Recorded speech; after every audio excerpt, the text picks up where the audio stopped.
Weh korang, aku pening lah. Banyak lagi bab sejarah aku tak sempat baca ni. Rasa macam nak pecah je kepala aku.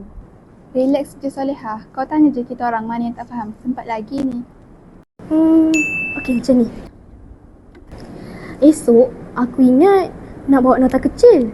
Ataupun kau bagilah aku je link kertas kau sikit Ana. Boleh lah. Jangan cari pasal Solehah. Menipu ni takkan buat kau tenang. Jangan buat benda yang kau tahu salah. Betul tu. Aku tak nak terlibat. Kalau cikgu tahu kita meniru, malu kita nanti. Alah, korang ni tak sporting lah. The next day. Aduh, kenapa aku rasa berdebar ni? Tangan aku pun menggigil. Walaupun cikgu tak nampak, tapi hati aku rasa tak sedap langsung. Rasa macam ada orang perhatikan aku je dari tadi.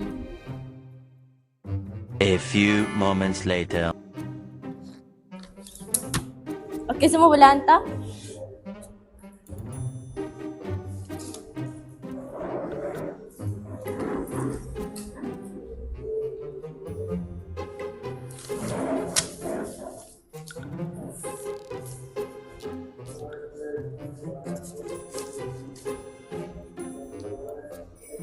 Cepat hantar cepat.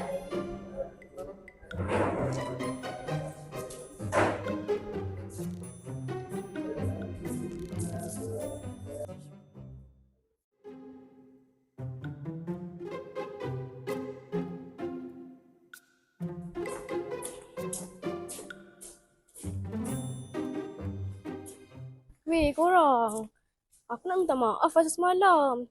Tadi masa ujian, aku baru nak meniru. Tapi hati aku rasa gelisah sangat. Sampai nak gugur jantung aku. Itulah bukti apa yang Nabi Muhammad SAW sebut dalam hadis, iaitu al-birru husnul hulki wal ismu ma haka fi nafsika wa karihta an yattali'a alaihin nas. Maksudnya, kebaikan itu adalah akhlak mulia, manakala dosa itu adalah apa yang meragukan hati kamu dan kamu benci apabila ia diketahui oleh orang lain. Patutlah aku nampak kau tadi sejak pusing kanan, sejak pusing kiri. Macam orang kena rasuk. Betul tu. Rasa bersalah tu lagi perit daripada soalan ujian tu sendiri. Tapi bila aku buat keputusan nak jujur, terus rasa lega. Hati kita ni memang penunjuk arah yang jujur. Lagipun Solehah, nasib baik Kak Tati Rohanah. Tadi dia gelisah sampaikan tulis nama kucing dia dekat ruang nama kertas ujian. Mana ada. Aku tersasul sikit tadi sebab cemas sangat.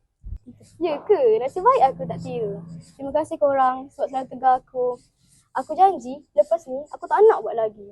Biarlah markah aku rendah pun. Asalkan hati aku tenang. Baguslah, lepas ni kita belajar berkumpulan awal-awal. Dah, jom pergi kantin. Dah lapar ni.